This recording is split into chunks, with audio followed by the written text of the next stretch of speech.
Hello everyone, welcome back to our YouTube channel, The Global Scholarship. Today we have a scholarship called CAP Lantern Scholarship, and this scholarship is provided by TCF, and student will be rewarded $3,000, and BBA, BBM, BE students are eligible to apply for this scholarship. The link for the scholarship is given below in the description box. To know entire application process, keep watching our video. If you enjoy content like this, please like, share and subscribe our YouTube channel at The Global Scholarship. You can also join us on Instagram, Telegram at The Global Scholarship. So now let's start the video. First type theglobalscholarship.org. Click on the first link that appears on your page. Now this link will take to our official website, which has three broad categories: scholarship, abroad scholarship, competition and awards. Click on abroad scholarship. So here you will see list of scholarship according to your eligibility. So for today let's focus on CAP Lantern scholarship. Hit on view button. So here you can see interface that has scholarship details like scholarship name, scholarship provider, scholarship rewards, $3,000, and important date like start date, end date, and education.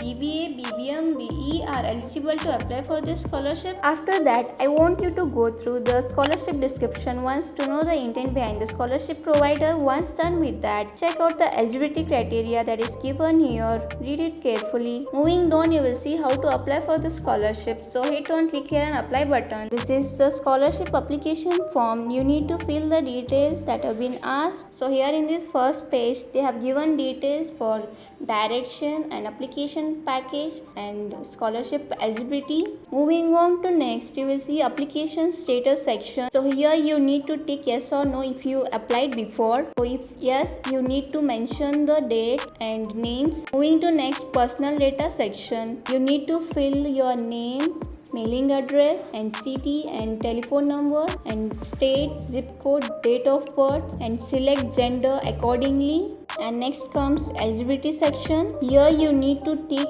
that you certify that you are an original enrollee or a direct lineal descendant of an original enrollee. Next you have to fill the details for regional native corporation or village native corporation, and if you are a direct lineal descendant of this original enrollee, then you have to fill your name, last name, and you have to select your relationship. Select accordingly if you are related to current board or staff member of Siri Foundation. And next comes educational and related activities section. So here you need to fill your school and their office mailing address and telephone number and city, state, zip code. And then you have to tick academic status and current degree program. Next you have to fill the field of study and then date of expected graduation, and then you have to fill your GPA. Next to fill the details for volunteer activities, honors, awards and accomplishments. If you didn't receive it, then leave it empty. And next comes education plans continued section. So here you need to select school calendar is based on. Then you have to fill the details for academic start date, end date. Next comes budget forecast section. You have to tick yes or no if you are attending school and you will be living in campus housing provided by your school. And next you have to fill the details for your education budget for academic year 2023 to 2024. And next comes statement of purpose section. Here you need to attach written statement of purpose on a separate sheet of paper. And the next page you will see rules and regulation of the scholarship. Next you have to do the signature and fill the date. So this is how you go through scholarship application process. Thank you for watching the video.